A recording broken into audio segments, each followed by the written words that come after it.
Welcome back to my channel, Star Booze.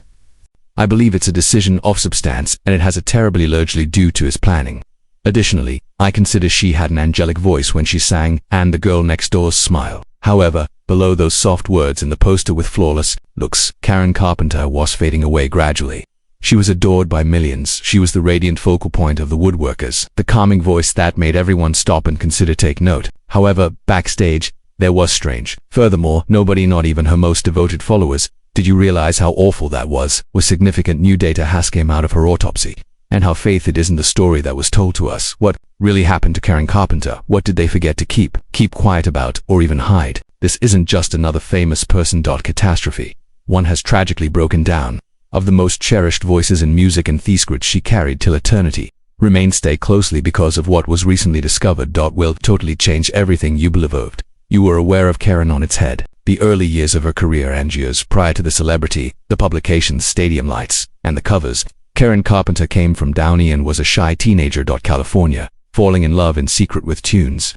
However, what started off as a casually pastime would eventually evolve into something far more important. Something her own relatives didn't expect. Karen's initial appearance on stage wasn't with her, not as a vocalist on My Brother. She attended a high school. 2+2 as a female-only group. She formed a band with friends. However, the dream didn't last long. The team didn't go far before splitting apart following one of it was forbidden for the girls to perform their very first performance. Their brief musical career, the days of adventure were over. By 1965, she and Richard, her brother, and his college Wes Jacobs, a friend, started something fresh. The trio of Dick Carpenter. They weren't but playing, chasing chart-topping jobs at bars, practicing every day, stumbling in the process. Now, the singer wasn't even Karen, she was on the drums. Subdued yet powerful. Then Richard clarified that observing her was like watching someone on the drums who had a natural aptitude for it, as she had lived in a drum factory as a child. They produced 2 RCA recordings for instrumentals, but nothing came to pass. No publication, no booze. However, things were starting to shift. There was a respite for them in April 1966. At a small tryout in front of Joe's, a respected bassist. Osborne has a repute for tinkering with a studio. The Wrecking Crew is a group. Karen was just he'll be playing the drums, however, throughout the session, but in the interim she also tried singing, and all that altered. The moment she spoke, everyone halted across. The way she delivered was clear, silky, and eerie in a manner that was impossible to forget. Osborne didn't play around, he gave her a signature. Right away for Magic, his record label Lamp Records. What's odd is that he weren't even all that intrigued by Richard. Karen was the one who took the display. By 1967, their trio started to develop into something guthers. They included more artists, including John Bettis and Gary Sims. Produced Spectrum was a band that focused on less rocky and with clear harmonious sound. Demo cassettes were prepared by them. Spent hours overdoing voices. Performing in the garage studio of Osborne, but record labels showed no interest. Louder music was sought by clubs. Psychedelic, the scene was dominated by rock, and Spectrum wasn't popular. However, Karen continued. At last, she got first appearance on national television in She Danced in the Street in 1968. You're drumming for an all-American college event and singing at the same time. The viewers adored it. They did more than just perform. The finals were won by them, a picture of the family behind the sugary kindness and well-behaved performances. Karen Carpenter's life was spent in many ways far more commonplace than people's perception. However, it wasn't always straightforward, especially with regards to her family. The Carpenters had moved from Los Angeles to Connecticut with hopes that Karen's older brother, Richard, would succeed in the music industry, and that's where everything started to turn into complex. The spotlight was shining brightly regarding Richard's capacity. Karen was discreetly sitting at the drum and creating her own kit, studying rhythms, paying attentive attention. However, nobody really took note, not at first, at least not her parents. Karen was a member of her family until she was almost 24. It's a long time, especially for a lady who has previously become a household name. However, she wasn't staying for practical reasons. There was a pull on the emotions. Their house was proximity, but occasionally at the price of Karen's personal area. Yes, it was comfortable, but not until 1976, however, did Karen eventually made the move to her own home. She purchased 2 apartments in Century City and merged them into a single lovely place she could call home his. Additionally, in typical Karen form, she provided a gentle, intimate touch. When the doorbell rang, the first chords off were just getting started. In spite of all despite the celebrity around her, Karen no longer loved the small things. In life, her passion was Disney treasures and had shelves brimming with souvenirs as well as figurines. But her biggest love, baseball. She would play right as a child. In the neighborhood on the Street Boys. She was also excellent. So wonderful, in that children drafted her prior to Richard was drafted. She didn't just watch the game, she examined it. She was aware of the data. She was devoted to a supporter of the New York Yankees, and by the early Vaughn participated in a celebrity softball game. Team as the pitcher. It wasn't just a recreation, it served as her haven. Karen's personal it was hardly a wild and flamboyant existence. It was complex, quiet, and solitary. A large portion of that time, and in numerous respects still obligated Totos who weren't always able to see her honestly, regardless of how the whole she might be seen by the globe. Her union with what went wrong. Karen Carpenter appeared to constantly to dream about something simple life, a tranquil existence, a happy house, and someone to go back to on. The spotlight went off. That dream, but like a lot of other people in her life, didn't turn out the way she had hoped. For a large portion of her early career, Karen had no real desire to date. She said that while traveling constantly, making it almost hard to be in a partnership, she had no desire to marry just because, and she intended, however, down inside herself she desired a lasting kind of love. In 1980, she thought she had found it. Thomas James Burroughs, whom Karen wed, was a real estate developer for nearly 10 years her elder. The affair also picked up speed swiftly, according to some of her friends, but Karen was in love. The August 31, 1980 was the wedding date in the luxurious Crystal Room of the Beverly Hills Hotel. Because we are in an album she even recorded, Love, would be performed at these Harmony. The plan was for it to be a celebration of new beginnings, but the truth quickly came crashing in. Karen always desired children. What she did not till just before the wedding was that a vasectomy had been performed on Burroughs. It didn't matter to him. Inverted. That was horrifying to Karen. The focus was less on starting a family. It has to do with trust, and it appeared like though it had already broken, but she made an effort to make it love her. The pair moved into a home and it wasn't silent at Newport Beach. Burroughs' lifestyle was well beyond his means. Tens of thousands of dollars are being borrowed, one by one, from Karen. It wasn't all financial strain. According to friends, she appeared more fragile and stressful. The happiness she expected never really showed up. By 1981, things had reached a breaking point. Following an heated dispute during a family dinner, Karen Burroughs and I had split up. Silently, she exchanged her will to leave her home and belongings to him, but everything, millions of money, to her otherwise Richard and family members. That said more than sufficient without uttering a single word. On the 28th of October 1982, as she waited, receiving care at the hospital, Karen filed for divorce in writing. It marked the end of a phase that was intended to provide her some tranquility, but merely made her feel more alone. The Never Was album. Karen, she sensed that Carpenter didn't sing, and the world also sensed it, although music becomes heavier, louder, and more aggressive in the 1970s. The Carpenters made a different route. They became docile. They curved into gentle harmonics, genuine melodies, and words that seemed to host. Although it was risky, it was worthwhile. Many thanks to Karen. She didn't have a garish voice. It was clear, deep, warm, and subtle. No gimmicks were needed. Songs like Close and We've Only Just Begun to Mondays, Rainy Days, and You positioned her as the consoling voice for millions. People paid attention to those songs during their heartbreak, inaffection, or just attempting to capture their inhale in a world that was swiftly. However, behind the scenes, Karen was changing and desiring something. Even though her brother Richard supervised the sequencing and provided the majority of the imaginative choices, Karen began to experience a sense of imprisonment. She performed the same song, flawless voices on every record, but her heart was getting farther and farther away from the music. She was desperate to do something intimate, something gritted that sounds more like her than the Carpenters. She did so in 1979. Karen took a plane to New York and began working on a solo and secret album, without the presence of her brother and thick team of the label, and without their recognizable soft pop filter. The marketplace. The topic was rediscovering her tone. She made the payment herself. Pocket for the meetings. She fought through the studio's late hours, and she was proud when it was finished. However, as she performed it for a record hair in a circle, silence descended on the room. Richard was unimpressed. Neither waste executives of the label. They believed it to be didn't sound like a smart business strategy. Similar to her, it was placed on the shelf. The era. Karen was in ruins. This wasn't about music. This was the time after getting up, she said. This isn't the people she depended on the most instructed her to take a seat again. She didn't try again.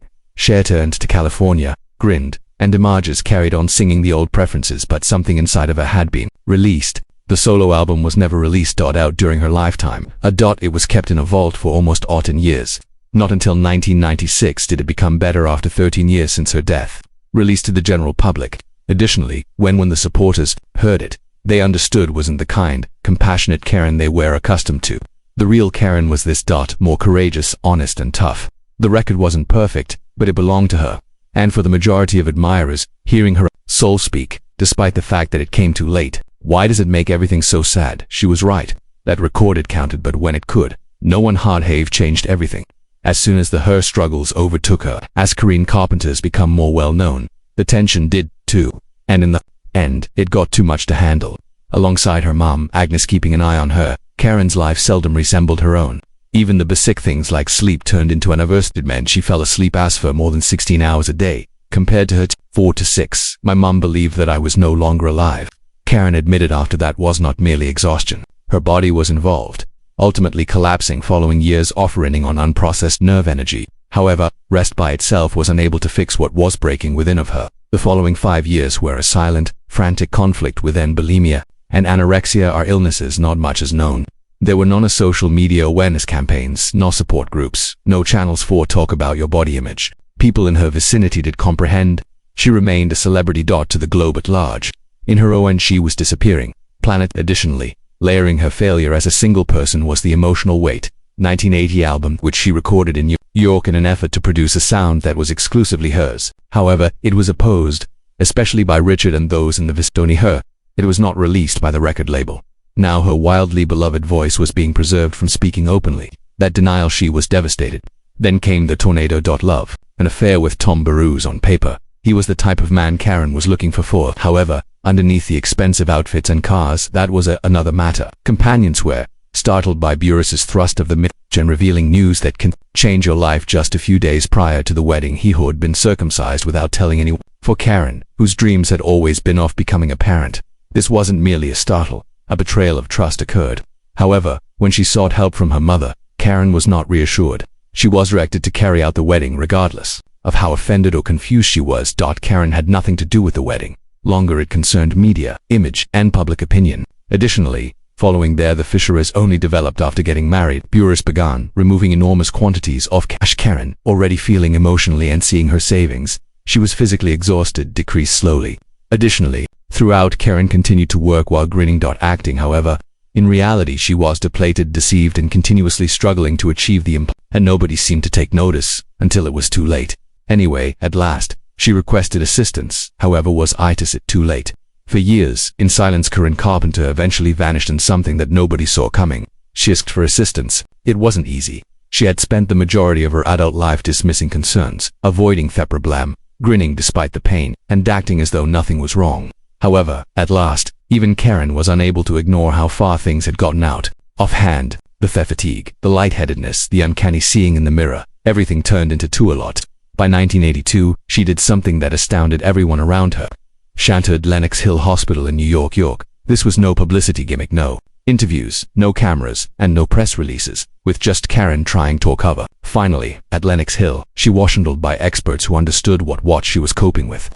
At this time, the majority of people were still unsure of what in fact bulimia or anorexia were. Her intravenous feeding was used as part of the treatment sessions of therapy, and observe idiots for a lady who possessed it spent a great deal of time obsessively lecturing what went into and out of her body. Relinquishing that authority was she came every day, but it was frightening, and a change occurred. Friends began to observe a change, not just in the manner she sounded the same as she looked. She continued to laugh. She mentioned going back to the recording studio. She made calls and made notes and even scheduled meetings with she hadn't seen her old acquaintances in years. A feeling of lightness returned initially. In what seemed like an eternity, Karen thought she was getting heavier physically once slowly and carefully, but her body, long pushed past its breaking point, was unable to keep up. Her heart was less powerful, her muscles had become weaker, her organs were stretched. She had been rushing on to many years of fumes, and the damage couldn't be reversed overnight. Nevertheless, she thought she was headed in the right direction. November 1982. They left Lenox Hill and returned to California's dreary landscape. She returned home to live with her parents, temporarily, and started the reconstruction process. She required a makeover, more time, more music, a second opportunity to be happy. Additionally, for a brief instant, it truly appeared as though it might occur. However, healing isn't always simple, and occasionally, not all wounds are visible. At last, Karen had stated, "I desire to survive." She simply didn't know her. The body had already made up its mind. The day everything fell silent, February, one of such days, was April 4, 1983, when a silent change occurred in the globe. However, very few people took attention right away. It started out like any other morning in Downey at the Carpenter residence, California. Karen was back to her normal life several months earlier. She had been with her parents, she had fought a protracted fight with grief, health problems, and but she was starting to feel again more like herself. Or that's what she insisted on. Anyway, telling everyone she had been penning music, planning and conversing with Richard Dance more about music. Only a few days prior she had examined her reflection in the mirror. He jokingly said, "Observe me, I possess anuses." That brief, straightforward, humorous, possessed a lot of things that she hadn't felt for years. I hope Karen was supposed to sign that day her final divorce documents, a step ahead of fresh beginning, and she was ecstatic. She had already visited her brother, sung, and made new plans. Last Christmas, she sang her godchildren some carols. December everyone thought this was her return. However, her body had addition. Early in the morning after waking up, Karen got up and entered the closet wearing her bedroom, only a few paces away from her bed. No one is exactly sure what took place then, but she collapsed down. Suddenly her heart stopped. When her parents found her, they panicked, unconscious on the floor. They made a 911 call. Paramedics arrived in a hurry to the residence. When help was obtained, they found Karen in cardiac arrest. Her heartbeat was incredibly slow, just 6 beats per minute. The rescue crew did everything they could. They hurried her directly to the same town's Downey Community Hospital where she was raised at 9:51 a.m. However, the unimaginable happened. Karen Carpenter is pronounced deceased. She was only 30-2. Elderly at first. It spread silently. There weren't any dramatic headlines yet, no breaking news alerts. A bunch of relatives and friends were startled into silence. How could someone whose head came at last, prepared to live just vanish? Richard, her brother, was startled. Her parents, her specifically mother Agnes, was feeling chilly. Startled. They had witnessed Karen's decline years. However, they hadn't even considered this as how it would occur. Not right now, not when things were getting better. They weren't informed them of the news hours later. And they didn't believe it when they were afterward either. The voice of Karen Carpenter had occupied cars, radios, and bedrooms, and hearts, had died. It didn't feel actual. She wrote about heartbreak, loneliness, as well as longing. However, her absence was more audible than any of her lyrics. Now her melodies were infused with a fresh meaning. She and Rainy Days, Monday's love. Goodbye. I'm not going to last a day without you. Everything appeared to Benno. One had recognized the foreshadowing and team. This went beyond the death of a pop sensation. This person passed away, woman who had made a covert attempt, frantically trying to get better, who had grinned for photographers around the time she was backstage collapse, who had created it. Women's fragility is accepted in music, who had carried the weight of celebrity, inner turmoil, and family expectations, all with honor. Additionally, right after she had discovered a feeling of willingness to her heart failed her, really, that the world didn't lose any famous people that day, lost a unique individual, a dot. However, people were still unsure of what in fact she had experienced it. That fact will be revealed until after the autopsy. The report garnered media attention. Additionally, when it done and it changed everything, what the autopsy eventually came to light. When word spread that Karen Carpenter's had when the sudden death was revealed, it seemed as though something had been taken away from the world. Fantastic. Her admirers were perplexed, heartbroken. How could someone be so young, extremely talented, and abruptly vanish at night? There had been murmurs over her weight, regarding her glances, regarding her wariness, but none naturally understood what was happening underneath an incredibly flawless smile. Then the autopsy was performed. It was the initial when the majority of them first heard the anorexia nervosa is the term, the officialing reason. As reported by the coroner's office for Angeles County was cardiac brought on by Put even more simply, her after all. The heart had just given out. Those years of extreme famine when she finally sought medical attention, the impacts on her well-being were already harsh. When she passed away, she weighed only 108 pounds. That alone could not raise warning signs. But there was no external harm. The post-mortem examination revealed something much more scary. Her heart was as little as a child's. Years of damaging, she was free of habits and physical stress, body weak and exposed. Her physician had tried to save her months prior to Hill was where she had been admitted. A hospital and intravenous feeding was initiated in order to increase weight and quickly put on weight. She put on 30 pounds a few weeks later, which was deciphered by many as a good indication. However, that very procedure meant to promote healing, placing enormous strain on her already frail heart. In the background, Karen had allegedly employed damaging techniques in an endeavor to manage her weight, options that might have played a role in long-term health harm.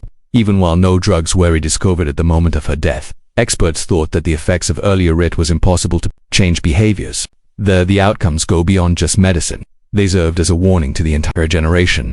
Before Karen passed away, the eating problems weren't anything thought a lot of people talked about. Not many even knew what they were. Even anorexia wasn't acknowledged severe mental illness by the majority of physicians until her passing came into the foreground. Everyone was suddenly paying attention. The headlines weren't just asking what occurred. They wanted to know, how was this anything we Mr. Autopsy. The study detailed more than just how she died. It explained what she had done in silence lasted for nearly a decade. It created the people wonder what it was like to be a woman. In the spotlight. To be overshadowed, flawless, delicate, and constantly grinning. It showed the depth of emotional pain that might be left behind. Imagine flawless vocals and glamorous and it highlighted an unpleasant actuality in addition to battling her body. Karen she was up against a supportive world as she disappeared into thin air.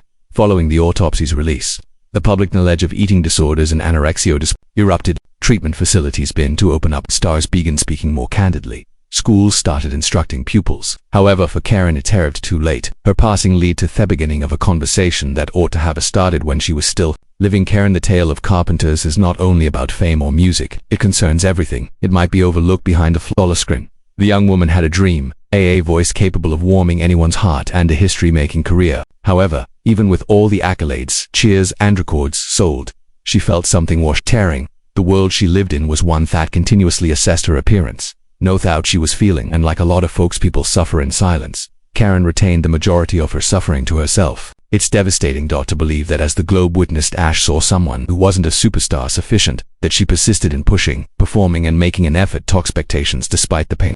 But this isn't merely a depressing conclusion. Things changed because of Karen. Her struggle highlighted something the world used to overlook. It. Following her past, people began to have actual discussions regarding body image, mental health, as well as eating issues. That awareness has saved lives. Karen, more than just music left behind, she departed behind a lesson to see how the strong gone, to pay closer attention, and to keep in mind that kindness counts. Particularly when someone appears to possess everything. Therefore, despite even though she is no longer among us, her voice still is in meaning as well as melody, and perhaps just possibly that's what makes her legacy endures. If Karen's account affected you or caused you to reconsider to what someone could be going through the backstage areas, feel free to please enjoy this video. It is more beneficial. People discover these tales and preserve them, sort of material in progress. Additionally, if you haven't already, click subscribe button, then press the bell icon to don't miss another video. We have additional strong real-life tales are on their way.